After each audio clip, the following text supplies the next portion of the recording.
dapat nyo maintindihan, sabi ng Lord, eto ang Kristyanismo. They fix relationship with people. Kasi unang-una, we don't serve because we want to gain anything. We serve because we serve God. Now look at this. Look at this. Kaya nga yung mga nagbabasa ng Bible and yet, hindi, yung parang habang silang lumalalim sa Bible at pagkatapos nagiging judgmental sila sa kapwa, they misread the Bible. Bakit? Kaya maraming nagbabasa ng Bible, nagiging palaaway.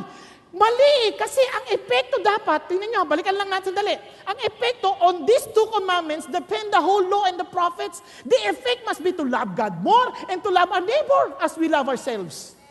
Naintindihan? Hindi yung lumalalim ka sa Bible, nagiging debatista ka, argumentative ka, palaaway ka, hindi ang nasusulat ganito. Ano yan? Mali, basa mo. Kasi ang basa mo, dapat lalo kang mapagmahal. Naintindihan po? Kaya habang lumalago tayo sa Diyos, lalo tayo napapamahal sa Diyos at napapamahal sa ating kapwa. Naintindihan? Kaya sabi nga ni Pablo, di bali ng ikaw na ang malamangan, kaysa ikaw ang manlamang.